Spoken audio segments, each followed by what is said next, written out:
They say the past does not die.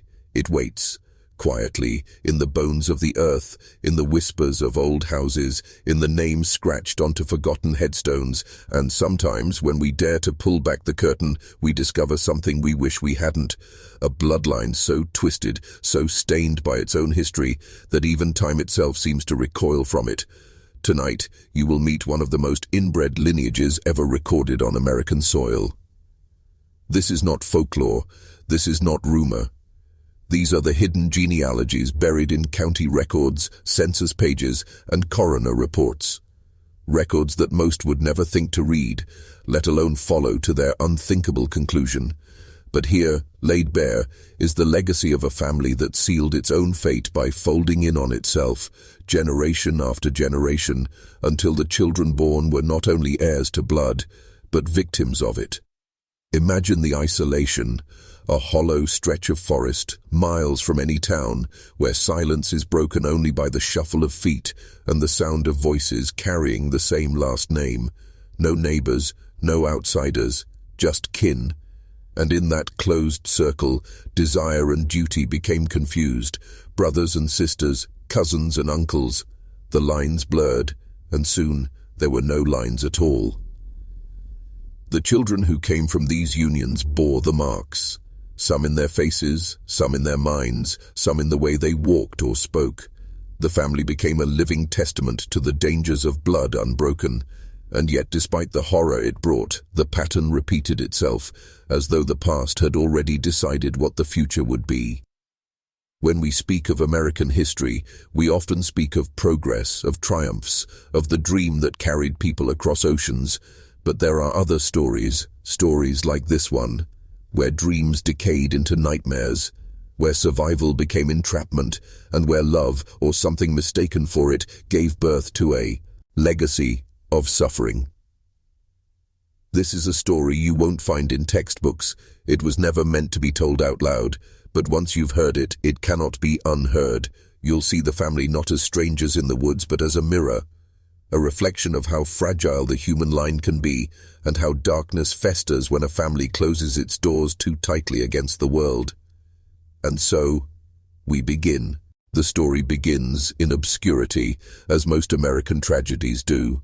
Far from the great cities, beyond the reach of law and church bells, there was land that few wanted, and fewer could tame.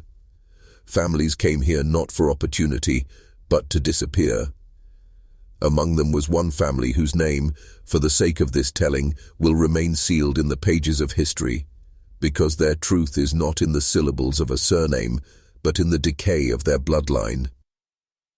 They settled in the hills, where the trees crowded too close, where the dirt turned to clay after rain, where travel was so difficult that outsiders rarely bothered to intrude. They built cabins from raw timber, crude shelters with smoke-stained chimneys, where the only comfort was familiarity. It was here, away from the world, that the seed of their isolation was planted. At first it was not sinister. Families married among neighbors, cousins tied to cousins. It was not uncommon. The frontier did not afford luxury. But as time went on, their world narrowed. Those they once called neighbors moved, died, or married out. And in the silence that followed, the family folded inward. Marriage contracts became agreements of survival, not choice. Brothers gave daughters to uncles, cousins exchanged vows in ceremonies that barely passed for weddings, and each child born within those walls carried a heavier burden than the last. Some whispered about it in the nearby townships, strange children, strange faces, strange sounds that echoed from the hollows. But whispers die quickly when no one wants to follow them back to their source. The family did not stop. Whether it was desperation, defiance, or ignorance, they continued. And with each generation their blood grew tighter and their features more unfamiliar. Some of the children were strong, but others never learned to speak, never walked upright, never saw the world with the same clarity you and I take for granted. Their existence was not a secret by choice, but by shame. Visitors avoided the house, and those few who wandered too close would leave shaken, their stories dismissed as exaggerations. Yet the census takers knew. The officials who wrote names and tallied households could see the pattern forming. Imagine opening those old records now, seeing the same surnames written over and over, connected like a snake biting its own tail.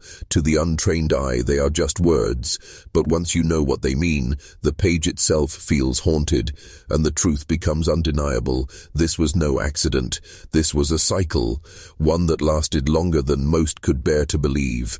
What makes this family's story so haunting is not simply the act of kin marrying kin, but the slow, suffocating consequences that followed. It is one thing to imagine a single generation of such choices, but another to watch the chain extend over decades, like a curse that no one dared to break. The children who came from this lineage carried with them signs that were as plain as daylight, though no one spoke them aloud. Faces with the same sharp planes, the same hollowed eyes, the same uncanny resemblance that seemed to fold back into itself, bodies that grew frail, movements that appeared stiff, speech that never came. And yet, they lived on. They endured in their cabins, in their forgotten acres of earth. Life became not about thriving, but about continuing, surviving in whatever form survival allowed. To the outside world, these were ghosts in the hills, a family so strange they were reduced to rumor. Hunters who passed by reported seeing figures moving with an odd gait, shapes vanishing into the tree line. Children from nearby towns whispered about them the way children do, half in fear, half in fascination. But the truth was not folklore. It was written in flesh.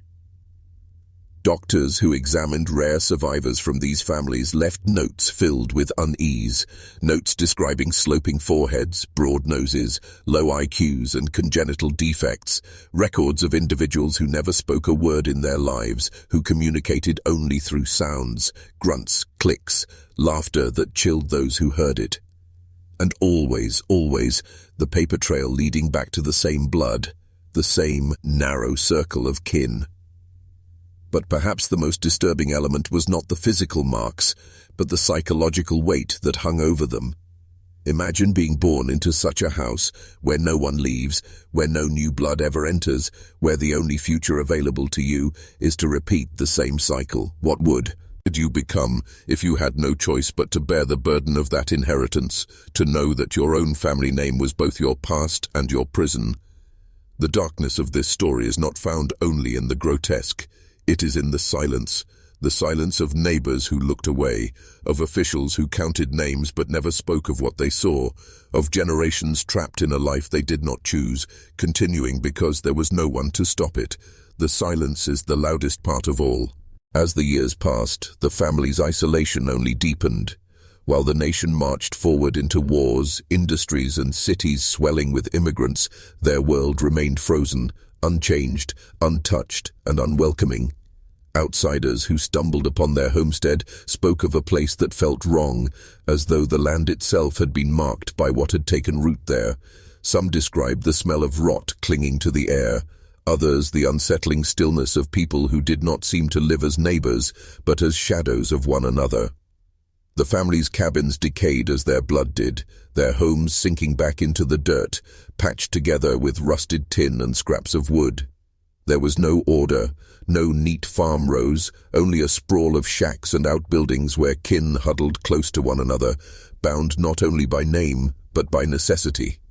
In these structures, generations lived stacked upon one another, children raised in the same rooms where their parents had been born, where no new voices ever entered to disturb the cycle. It was around this time that whispers turned into something harder to ignore. Officials began documenting what they saw more carefully, perhaps with pity, perhaps with revulsion. Visitors noted entire clusters of siblings who never learned to speak, who barked or groaned in place of words.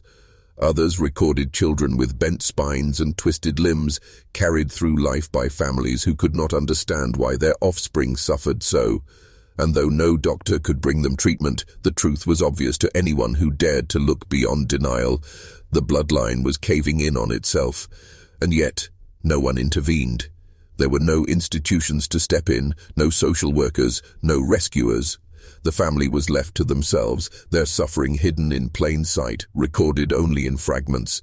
One census taker decades later would note with a shudder that in some case, most children did not even know how to use utensils, relying instead on their hands or on guttural noises to communicate. These weren't myths, these were facts written by men who had nothing to gain from exaggeration. But perhaps the most chilling thing of all is this. For them, it was normal.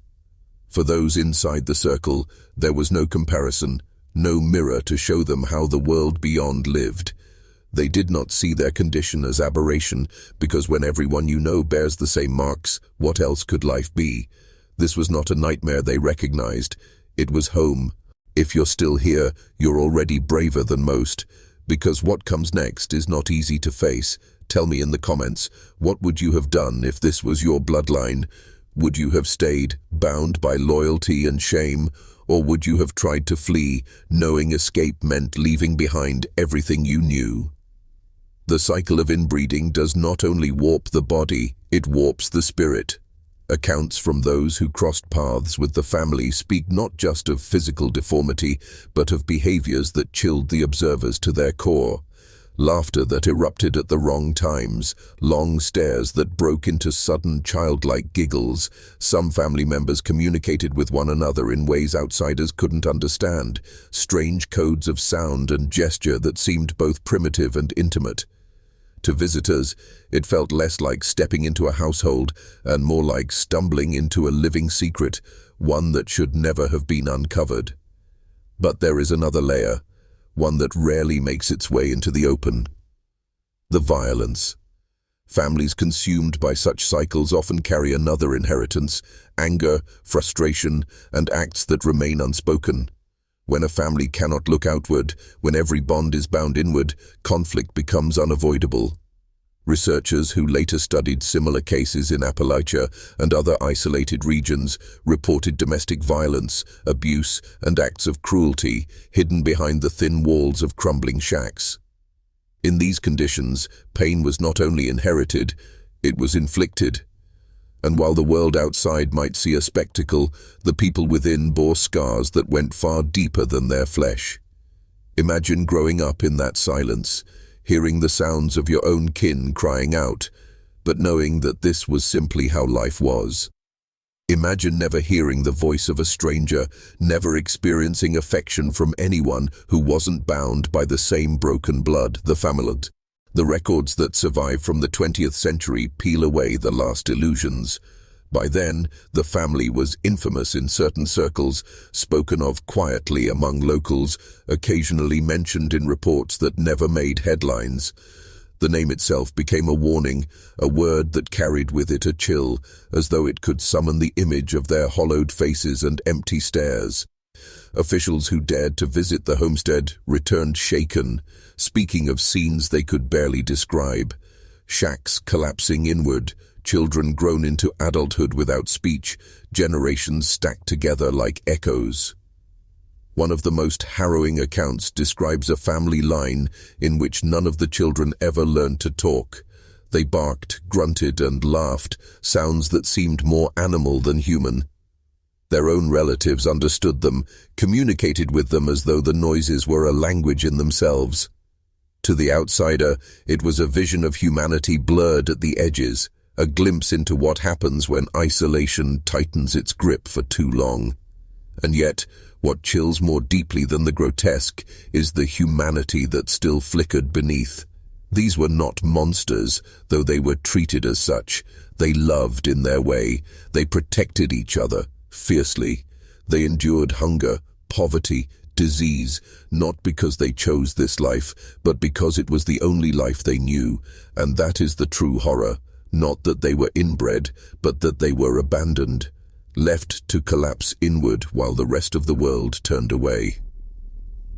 When the lineage was finally studied in earnest, medical professionals called it one of the most extreme examples of consanguinity ever recorded in the United States. The genetic markers were undeniable, the physical evidence irrefutable, and yet, still, most people will never know their story. The photographs remain buried in archives, the notes remain scattered in fee. forgotten offices, and the family themselves, those who remain, live in shadows, far from the curiosity of those who would rather point and stare than understand. If you look hard enough, you can still find their descendants, people who carry traces of the same name, perhaps unaware of the legacy that trails behind them. And when you see them, you realize that history is not a story buried in the past. It breathes. It lingers in the blood of the living. And once you know that, you begin to wonder, how many other families like this are hidden, unspoken, scattered across the forgotten corners of America? To understand the weight of this lineage, you must step back and see the larger picture, because this was not an isolated horror. Across America's forgotten landscapes, there are echoes of the same pattern: mountain hollows, rural swamps, desert plains, places where families cut off from society turned inward for survival, repeating the same choices, birthing the same tragedies. But this family stood out, not only for the extent of their inbreeding, but for the sheer visibility of its effects. They became living proof of what the human body and mind endure when a bloodline is folded into itself too many times. The story spread like wildfire once researchers began documenting them. Photographs circulated, grainy images of wide-set eyes, slack jaws, postures twisted into something uncanny. These pictures were not published in newspapers, but locked away in studies, whispered about among those who had seen them. Anyone who stumbled across them felt the same cold shiver. These were not figures from folklore or fiction. They were real, flesh and bone, American citizens, forgotten by the very nation that birthed them. And yet, for all the fascination, little was done. There was no great intervention, no sweeping attempt to bring them into the modern world. Instead, they remained a curiosity, a taboo subject spoken about in classrooms of anthropology or whispered about on back porches. To the wider public, their story remained hidden, shielded by shame and denial. It was easier to pretend they didn't exist, easier to bury their suffering beneath myths and caricatures than to confront the truth head-on. And here lies the cruelest irony. The family themselves did not know they were infamous. While strangers passed around their story as a warning or a spectacle, they continued in their cabins, living their days as best they could. For them, the deformities, the silence, the strange behaviors, these were not curses, they were simply life. It was the rest of the world that recoiled, the rest of the world that made them into a symbol of everything that could go wrong when humanity is left in isolation. But symbols are dangerous. They strip away the humanity of those they represent, and that is what makes this tale so unbearable. For while the family became a legend of inbreeding, they were still people, breathing, hurting, hoping in their own way. People who deserved more than to be reduced to whispers in the dark. As the 21st century crept closer, outsiders with cameras and notebooks began returning to the family's hollow. Journalists, documentarians, and researchers approached with fascination, some under the guise of compassion, others with voyeuristic intent. They came to capture what had been whispered for decades, to see with their own eyes if the stories were true, and what they found unsettled them beyond words. Visitors described meeting relatives who could not form sentences, whose only communication came through noises that seemed both childlike and animalistic. One man, known for his piercing blue eyes, was said to greet strangers with sudden jarring bursts of barking, an eerie, guttural sound that silenced even the boldest interviewer. Others spoke of laughter erupting without cause, of stares that lingered too long, of gestures that carried meanings only family members could interpret. The outsiders documented it all. Photographs and video clips began to circulate, turning private suffering into public spectacle, and with each release the family's anonymity unraveled. They became the face of inbreeding in America, reduced to memes and tabloid headlines, their humanity overshadowed by their tragedy. Strangers who had never set foot in their hollow suddenly felt entitled to laugh, to gawk, to dissect their existence as though it were entertainment. But the truth is far darker than what the cameras showed. Behind the viral clips and unsettling interviews lay decades of pain. Poverty so deep that hunger gnawed at every season, homes so broken that roofs sagged under the weight of years, children born into a lineage they did not choose, carrying burdens they could never understand. What the public saw as strange and grotesque was, for the family, an unending struggle simply to survive another day. And here, at last, the question emerges, the question that should haunt anyone who dares to look at this family's story. Who is to blame? Is it the ancestors who closed themselves off, clinging to blood as the only bond? Is it the neighbors who whispered but never intervened? Is it the state, the nation, the world, for allowing an American family to suffer in silence until their name became synonymous with horror? Or is it us, those who watch, those who consume their story, drawn to the darkness without asking what it costs the ones still living inside it? This is not folklore. This is not a fable. This is the face of forgotten America staring back at us from the shadows. And now we reach the heart of it. The truth buried beneath all the shock, the photographs, the whispers. The story of this family is not just about inbreeding. It is about what happens when human beings are abandoned by their world, when poverty, isolation, and shame weave together into a noose that tightens over generations, when silence becomes the loudest force of all. The family's lineage stands as one of the most extreme ever recorded in the United States, not because of its grotesque qualities, but because of its endurance. It is almost impossible to believe that such a cycle could last so long, unbroken, unchallenged, hidden in plain sight. But it did, and even today, in scattered hollows and forgotten towns, its echoes remain. What is most unsettling is not that this family existed, but that they were allowed to exist in this way, tucked into a corner of the nation that preferred not to see them. The documents tell us everything. Census records filled with the same names, medical notes describing bodies and minds collapsing in on themselves, photographs that strip away the last illusions. But those records are only fragments. They cannot show us the long nights endured in silence, the sound of children crying with voices that never learned to form words, the weight of waking up each day to a life that could never change. And perhaps that is the lesson, that when a family closes its doors too tightly, when the world refuses to look inside, darkness grows. Not the darkness of monsters or myths, but the darkness of neglect, of suffering left to rot. The family became a warning carved into flesh, that isolation is not safety, that blood cannot be preserved without cost, that silence can kill as surely as violence. So when you walk through old cemeteries, when you pass the weathered cabins sinking into the earth, when you hear the names whispered with unease in towns that border the forgotten, remember this story, because it is not only theirs, it is ours.